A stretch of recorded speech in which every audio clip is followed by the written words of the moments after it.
I already uploaded a segment of a previous longer video where I lay out exactly how much massive evidence there is for the fact that by the end of Steve's life, Claire indeed did have romantic feelings for Steve. So if you're watching this as a segment or in its full version, keep an open mind, watch until the very end, and if you want to educate yourself more, watch the videos I add as info cards and or in the end screen. Recently, there actually has been a comment on that video, which in hindsight, this comment is very timely and it encapsulates very well the main points about the misconception of the dynamic between Claire and Steve. Here is a summary of those points.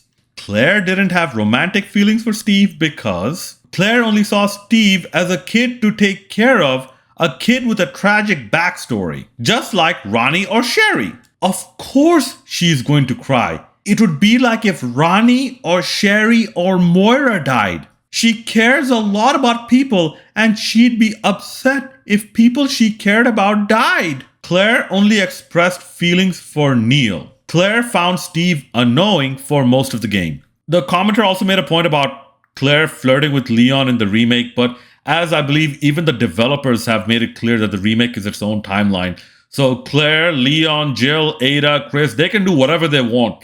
It won't have any influence on the original timeline. But to all naysayers, this is pretty much the argument against it, right? Against the notion that by the end of Steve's life, Claire did have feelings for Steve too. This is the argument against it, right? Okay, as if I didn't do it before already, and as this is intended to be a segment of its own, if you're not already watching it as a segment, let's break down just how dumb and asinine each part of this argument is. First, Claire only saw Steve as a kid to take care of, a kid with a tragic backstory, just like Ronnie or Sherry. Really? You were another one of those. Shut up. Make one wrong move and I'll shoot.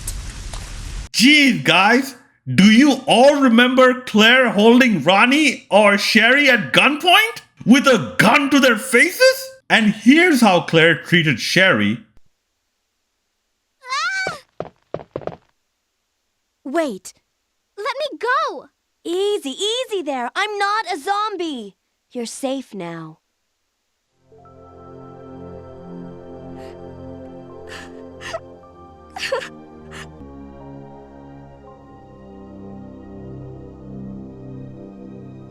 My name's Claire. What's yours? Sherry. Do you know where your parents are? Then, what are you doing here? It's nothing.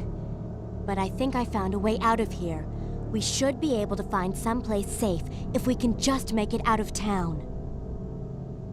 But... Don't worry, I'll protect you. I promise. But you have to make sure you don't leave my side. Here's how Claire treated Ronnie. What was that? Someone who isn't infected. We have to help. No, Claire, don't go. When my father left, he said the same thing. He said he was going to go help my mother, but he didn't come back, and neither did she. And if you leave, you won't come back either. It's okay. I am gonna come back. I promise. Really? Did you notice how scared the kid character, as in Ronnie and Sherry, were? And brave the grown-up character, as in Claire, was? Heck, here's Moira with Claire, as people want to bring up Moira. Oh my god, Claire! Don't worry. I'm gonna get you out of there right now. Moira, are you okay? Did they hurt you? Claire! Oh, I remember. Hey, take it easy. I mean, what in a Stop moist talking. barrel of Let me fun? Oh, Claire, I just want to go home. It's okay. We're gonna get out of here. Again, did you see how scared Moira was compared to Claire? Now, here is Code Veronica. Observe very carefully who acts more brave and who acts more afraid. And just to make this point even clearer, combining number 24 and number 25 from earlier, take a very good look at these clips. First interaction, Claire and Steve, both brave. Make one wrong move and I'll shoot. Relax, beautiful. I said I was sorry. My name's Steve. Luger's retrieval. Claire brave, Steve scared. Yeah! Help me! Steve? Snatcher crushing scene. Claire scared, Steve brave.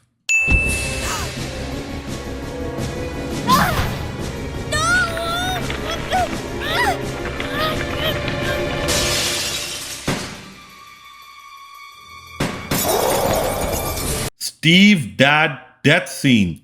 Claire scared, Steve brave. No!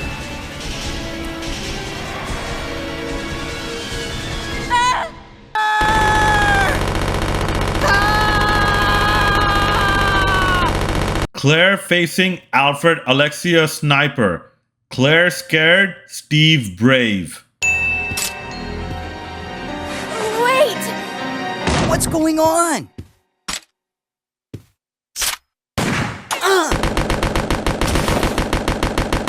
Raising the bridge scene. Steve brave, Claire brave. We can't take off unless we raise the bridge. Leave that to me. You stay here and make the preparations for takeoff. From this point, I'm not going to add anything until the gas leak scene because nothing much happens where Claire was there with Steve.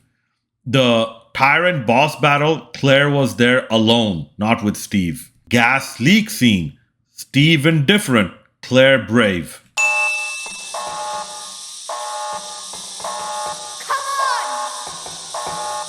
Alfred shows up with sniper rifle again when Claire turns off the gas. Claire indifferent, Steve brave. We're safe now. Think again, Claire.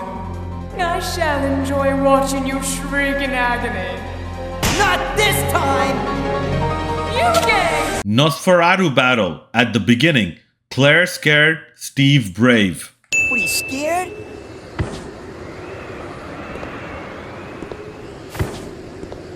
And then when Steve was in danger, and no, he wasn't scared.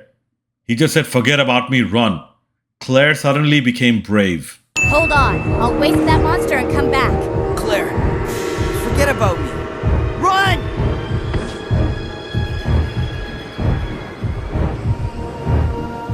Steve transformation scene. Steve scared, Claire scared. Can't breathe. Claire, help me. Claire!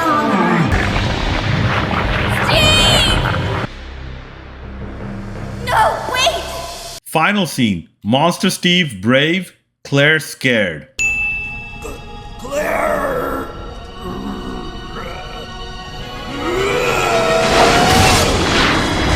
How many times did you see Ronnie or Sherry show bravery to save Claire when Ronnie or Sherry didn't have to? 0! So Claire saw Steve like a kid with a tragic backstory, just like Sherry or Ronnie? Wrong. It's because Claire does not treat Steve like she treated Sherry or Ronnie. Steve actually ended up being Claire's knight in shining armor, which Claire realized too late. Additionally, did you notice that apart from the Luger's retrieval part, Steve, being in his first biohazard, never showed fear until the end after he promised to protect Claire next time? As in, after he started valuing his life, at least as Claire's protector? Now, did you notice that after Steve's death, in every canonical appearance, Claire seemed to value her life a little less than she did in Resident Evil 2 and the beginning of Code Veronica? Do you know why? It's very simple, and many of you will get it, but those stubborn, close-minded idiots won't. This is because when Steve died the way he did,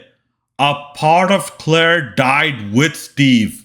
I will always be a part of you.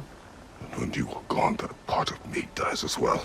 And while we're bringing up God of War Ragnarok, objectively the greatest game story ever told, and don't bring up Expedition 33. I didn't play it yet, and I don't think I will play it because it doesn't have enough accessibility for me. Let Faye explain in one line why Claire definitely loves Steve too by the end of his life.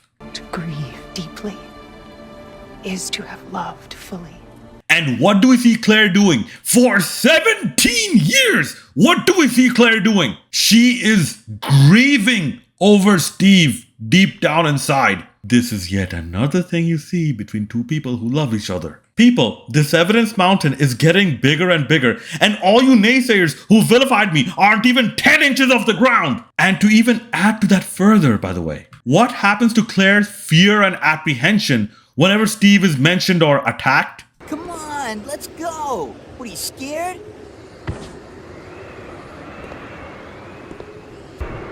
Ah! Ah! Steve! Hold on. I'll waste that monster and come back. Claire, forget about me. Run!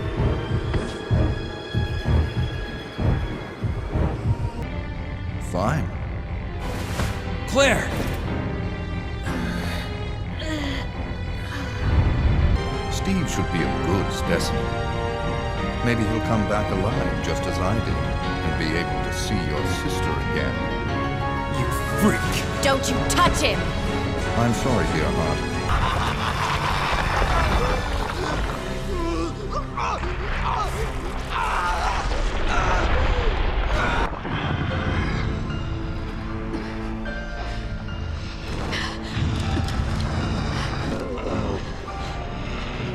And in Code Veronica, this is yet another thing I noticed after a revisit.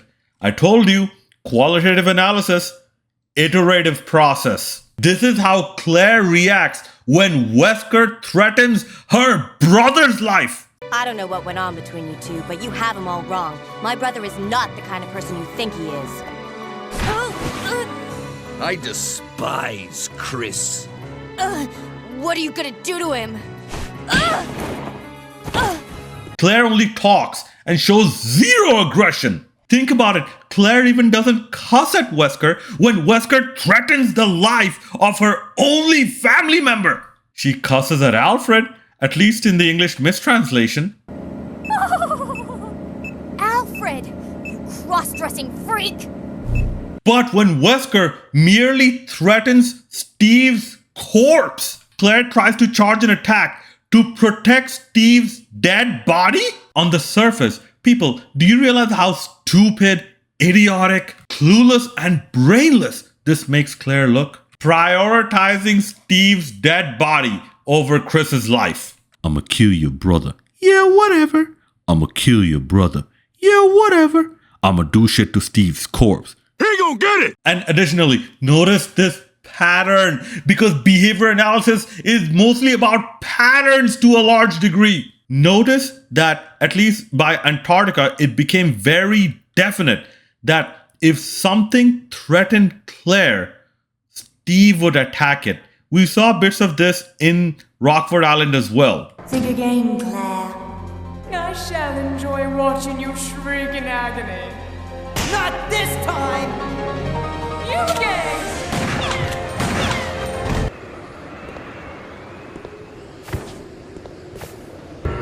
Move it! Now, notice what happens to Claire's fear of Nosferatu when Steve was attacked. Ah! Ah! Steve! Hold on. I'll waste that monster and come back. Claire, forget about me. Run!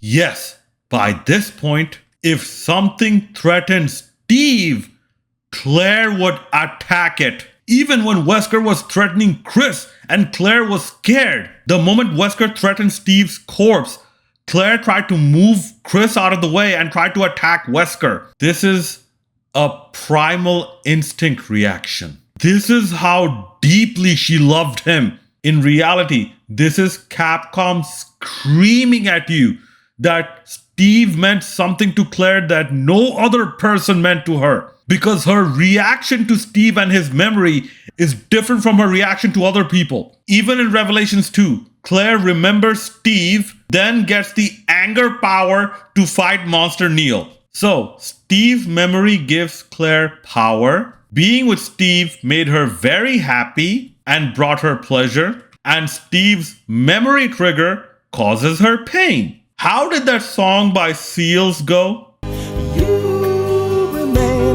My power, my pleasure, my pain. Do you see how stupid you vilifying naysayers look now? Next point. Of course she's going to cry. It'll be like if Ronnie or Sherry or Moira died. She cares a lot about people and she'd be upset if people she cared about died. We actually have footage of this. This is how Claire reacted when Gina died. Gina.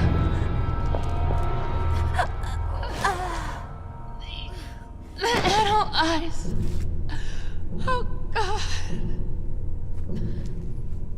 Did you know her? Yeah. She's with TerraSave. Why would anyone do this?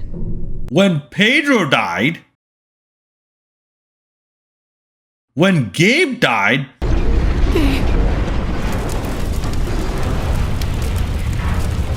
shame about your friend. But you're tougher than he is. You're not gonna snap, are you?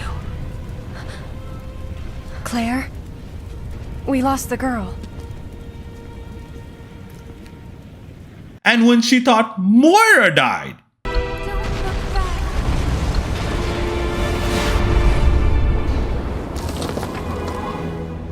God help me.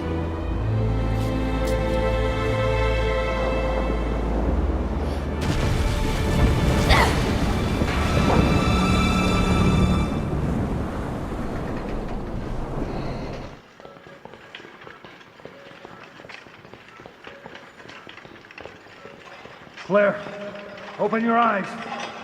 Claire, wake up! Claire. Barry?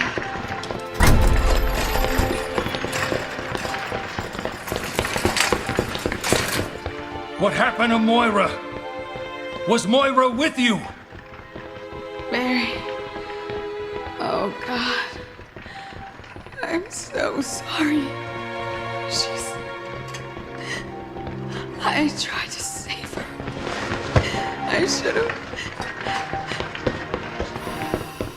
Now, compare this to when Steve died.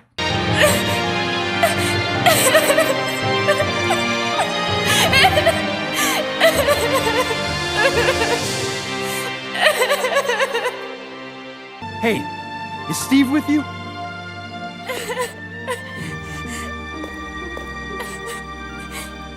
Steve,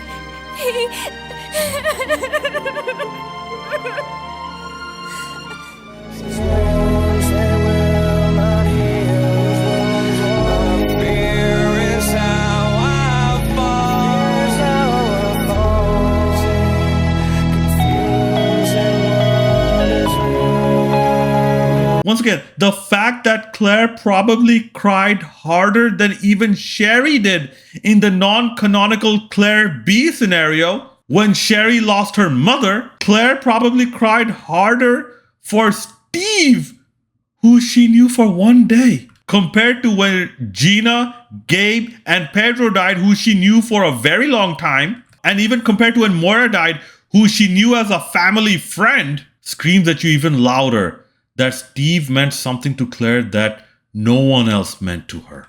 Or else she wouldn't cry harder to his death compared to the death of other people. So this whole Claire caring about people, and that's why she cried because the people she cared about died, wrong. And in case you're wondering, oh no, I'm not done. Certain Resident Evil fans have vilified me for my hard work, and I put a lot of hard work into my discoveries. And I'm really not this person anymore, but they have brought this side out of me. And it's time to put their stupid arguments in its place. Next point, Claire only ever expressed feelings for Neil. Here it is again. The only person who many people think like absolute idiots, is this hyper promiscuous woman dating 21 guys in 7 days or some type of nonsensical bullshit like that. Here is the only person who Claire says in the English version is not her boyfriend. Still no sign of your boyfriend. He's not my boyfriend. Furthermore, notice the Japanese dialogue. とにかくニールを助けないと。でもどこにいるの？中を探しましょう。We've got to hurry. Neil needs me. He needs you? Let's search inside. ニールいないね。どこに行ったのかしら。Still no sign of your boyfriend. He's not my boyfriend.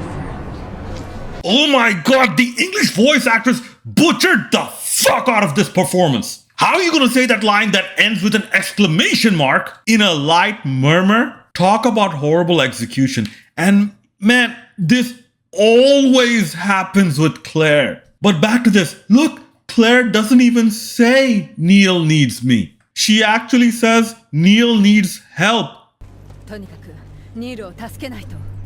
And Moira says to that, but where is he? でもどこにいるの？ To which Claire says, let's look in there. This stupid fucking false love angle, which surprisingly only Moira sees and none of her co-workers see, is completely missing from the Japanese version. And the Japanese and the English version say the same story. You dumbasses. And given that Resident Evil is a Japanese game translated into English, the Japanese source is more trustworthy. Notice in the Japanese, Moira doesn't even use the katakana word for boyfriend, boyfriendo, as in a friend who is a male, let alone not use the word kareshi, which actually means boyfriend in the Western context. And if you had any more doubts, here's the most friendly reaction, the most intimate reaction between Neil and Claire. Okay. You did your homework. What other horrible invasions of privacy have you gotten there? Hey, I gotta look out for TerraSave. We have our enemies. Anyway, good luck breaking her in. She's not a horse. And here is the most intimate interaction between Claire and Steve, a guy she knew for one day.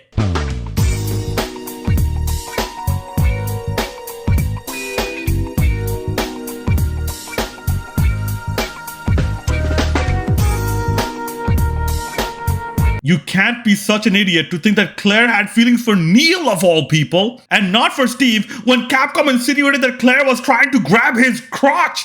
And while we're at this scene, I didn't know what this was actually called. I called it the helium voice. Do you know what this is actually called? Steve, you've got to hang in there, okay? My brother's come to save us. This is actually called the baby voice. If you ever had a girl attracted to you, you would know that girls do the baby voice a lot of times for guys that they're attracted to. It's kind of an involuntary reaction sometimes, but you will see it mostly in Japanese anime. Claire busting out the baby voice, plus the intimate body language, plus the song called I Love You, plus the crotch grabbing insinuation. Steve got all that. Neil just got a friendly shove on the chest. A behavior you also see between two grown people who are brother and sister. So this idea, Claire only expressed feelings for Neil. Wrong! And finally, the last point.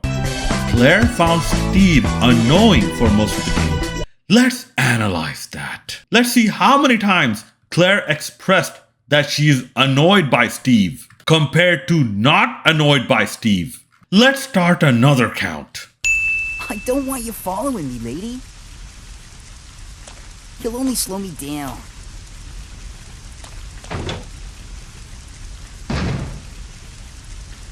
I was just kidding.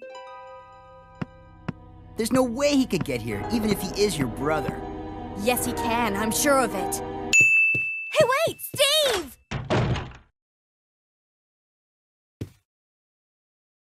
You wish. But thanks for the help. See? This is why you need me. I got your back. Whatever. You still have plenty of ammo. You don't have to worry about holding back. You see? This thing is a lot more reliable than any person. Than people? Steve, what were you doing here? Who brought you here, and where is your family? It's okay now. Just rest. Are you okay? I'm fine. It's just a scratch. So there never was an Alexia after all. You mean he thinks he's two people? Okay, that's it. Let's get out of here. We'd better get out of here too. Right. Let's go. Leave that to me. You stay here and make the preparations for takeoff. I know I caused a lot of trouble for you. No, it's okay. What was wrong? Oh, nothing. Just a giant cockroach that had to be stepped on. Huh? Latitude 82.17 degrees.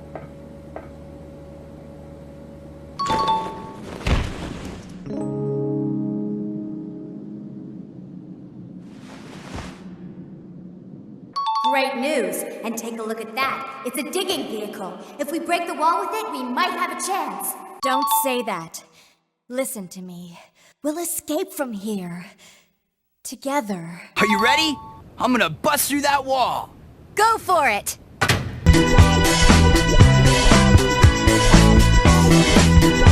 I don't need to say any more to you dumbasses. So this whole notion, Claire found Steve annoying for most of the game. Wrong! Claire only found Steve annoying for the start of the game. And Steve found Claire to be an irritant towards the beginning of the game. But eventually, Claire and Steve started working well with each other. And albeit not simultaneously, Claire and Steve started to have feelings for each other. I pointed this out.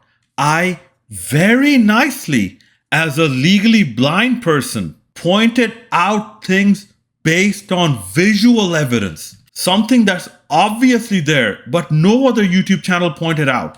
And I am the bad guy for pointing this out? And while we're at this, in case you had any more doubt of how similar the Claire-Steve dynamic is to Leon and Ada, and please watch the video about the proof of Claire's feelings for Steve if you want to catch up on the similarities that I already presented. Let's have a deeper look. Claire is only 2 years older than Steve. In Resident Evil 2, Leon is 21 years old. And according to what Google Gemini dug up, Ada was born in 1974. So Ada is 24 years old, 3 years older than Leon. The age difference between the girl and the guy is greater. Ada is 3 years older than Leon compared to Claire being only 2 years older than Steve. In both cases, the girl is older than the guy. So in Resident Evil 2, it's a two-sided love story. And in Code Veronica, it's not. Next, Steve, the secondary character, initially is uncooperative with Claire, the primary character, but later on works well with her. In Resident Evil 2, Ada, also the secondary character, works uncooperatively with Leon at the beginning. Leon being the primary character. Ada, wait! Where are you going, Ada? To the chemical plant. I have a feeling that's where I'll find John. Ada, wait! Hey! But later on, works well together. So once again, Resident Evil 2 is a two-sided love story, but Code Veronica that follows the Resident Evil 2 formula isn't? Next, let's count how many times in Resident Evil 2 the male character saved the female character's life, and vice versa. Heads up! That's 1 Leon, 0 Ada.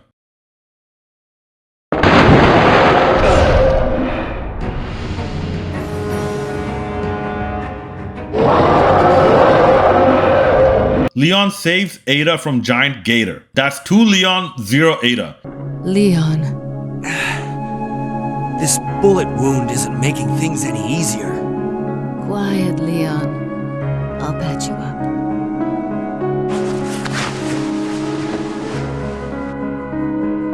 That's 2 I owe you. Ada patches up Leon's wounds. That's 2 Leon, 1 Ada. Now I know you guys are going to bring up Ada dropping the rocket launcher to kill the tyrant and save Leon. And yes, this is a scripted event. But for the sake of similarities, I chose the end point of when Leon saw Ada die, confessing her love for him, to match the corresponding scene between Steve and Claire. Because until that point, the formula is very similar. Or else you'd have to say that Ada didn't even die, so that love confession scene is null and void. And we know that's not how it works. And yes, in case it went over all of your heads, Ada and Steve, both secondary characters, confessed their love for the primary character in their dying moment. Additionally, why I'm choosing that as an endpoint. Until Resident Evil 4, we did not know Leon B was canon. In fact, if you paid attention to Resident Evil 2, it seems that the original plan was for Leon A to be the canon ending.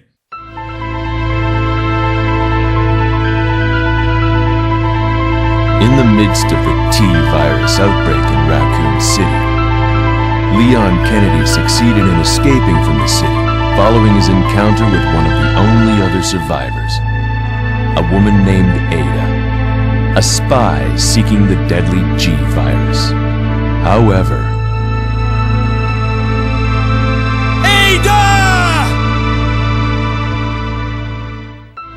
now, recall Code Veronica from this video. Well, that file shows the latitude and longitude of this place. Why don't you send your brother the coordinates and ask him to come help? Thanks, I'll do that.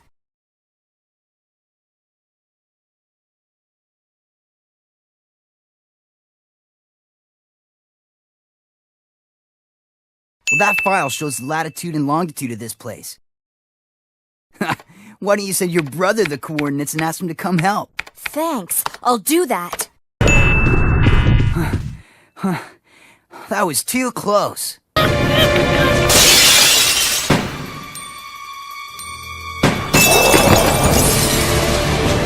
Oh! Father!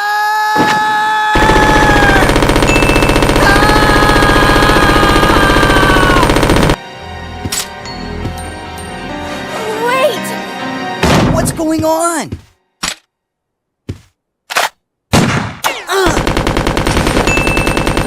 Steve!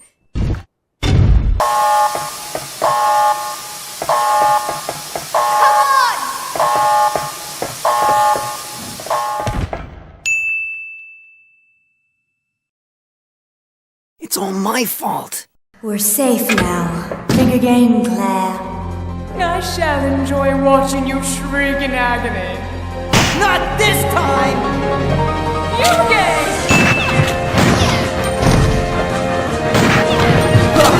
You're alive!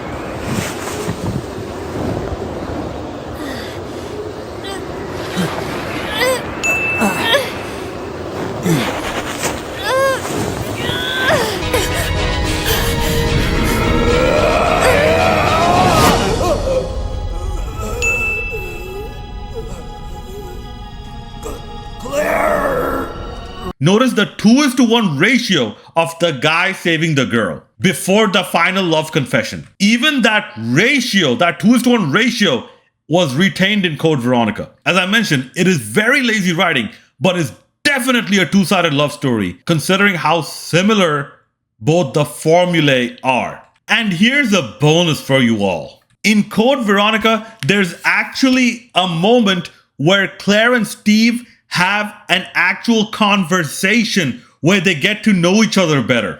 Observe this clip. I may have enhanced the sound a little bit so that you guys can hear more clearly that Claire and Steve are having a conversation. And both Claire and Steve seem to be enjoying that conversation. I won't forget about this, Claire.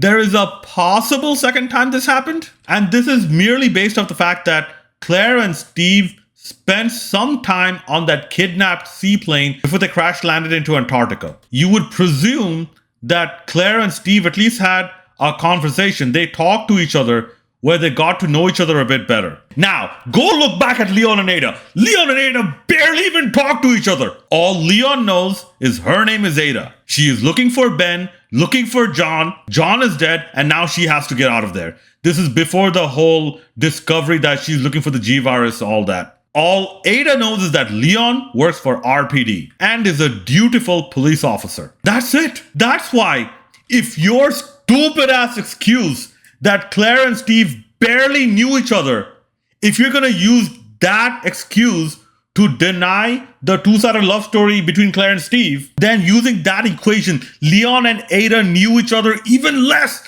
Leon and Ada barely even talked to each other. So, by that equation, Leon shouldn't have feelings for Ada too. Claire having feelings for Steve, Steve becoming Claire's love interest by the end. This is not my discovery. This is obvious common knowledge. My discovery is the backwards journey from mentally strong to mentally broken. My discovery is that Claire never came to terms with Steve's death. My discovery is all those Code Veronica references that no other YouTuber was able to explain. Trust me, even recently I checked out some Degeneration reviews, and still no one was able to explain Claire's odd behavior. My discovery is she remembers chronologically the words he said, the sound she heard, the light she saw, the assistance she had, the remarks he made, the place they first met, and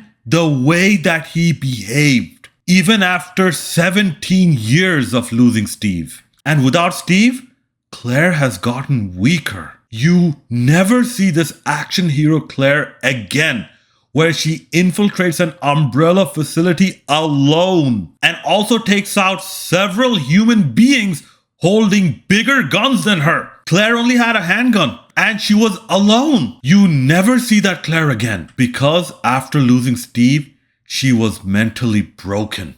That is my discovery. What's that? She is not broken, you say?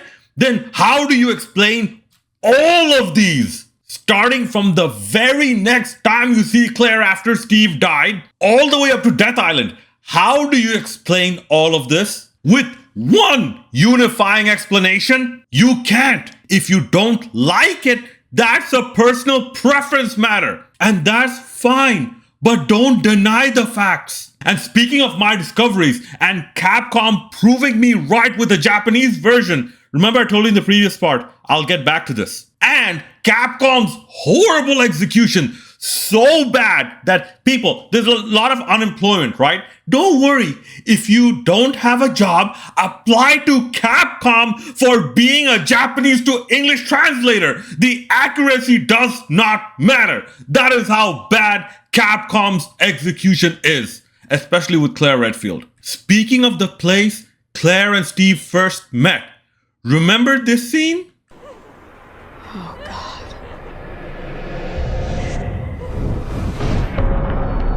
What is this place? Oh my God, this voice actress. Man, was she recording this on her phone while her kids were asleep next to her? First of all, this is not only translated wrong, but the dialogue delivery, the vocal tone of the dialogue delivery is completely off.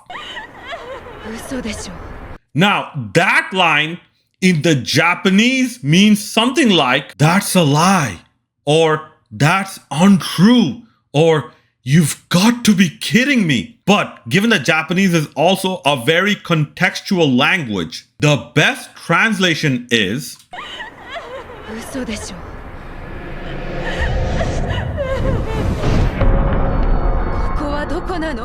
so, to make it clear, Claire and Moira at this point already did not know where they were. That is why Claire has Moira send out an SOS. And when Claire realizes after about 30 seconds that it is an island with a biohazard where an SOS is being sent, just like Code Veronica, after those 30 seconds, Steve's memory gets triggered. And Claire said loudly, not quietly like she did in the English version, but loudly.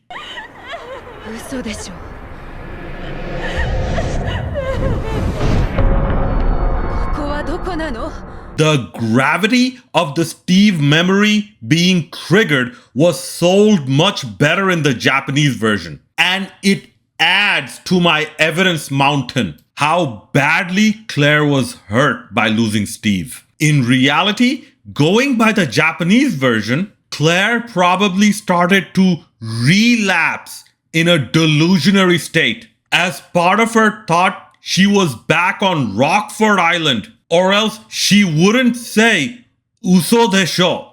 She wouldn't say it cannot be or there is no way. That desho part is basically 3 or 4 or 5 exclamation points. This followed by loudly saying, where is this place or where are we? People, do you see now why I say that Claire most likely went insane due to depression? It is because she behaves like someone who went insane at one point and then went through a lot of psychological therapy, treatment, and medication to get back to a functioning state. This whole Claire such a badass, this claim, this is not how she behaves. She does not behave as an invincible badass. Her behavior shows something very different. And by the way, a lot of other people started believing it, that her behavior shows something different once I pointed it out. Nothing but thanks and gratitude and appreciation for your support, people. Her behavior does not match the Western claims. However, the Japanese people, a lot of them, they got it immediately. But bringing this to the closing segment. I felt this way before, so insecure. Everyone, I still don't get it. This love trauma PTSD angle, this is such a powerful plot device for character development. Why would you deny Claire of this? You call yourselves Claire Redfield fans? Then how on earth did you miss all this? There were so many questions other reviewers asked. Why does Claire not work for BSAA? Why does Claire act so traumatized and not look for Ronnie? Why does Claire say, I know what Leon would do? I know what Leon would do. Why? I am the person who pretty much answered all of those why questions with one unifying answer. The Japanese audience mostly got it. And if you guys didn't, despite the evidence, then I'm sorry, it is you living in denial.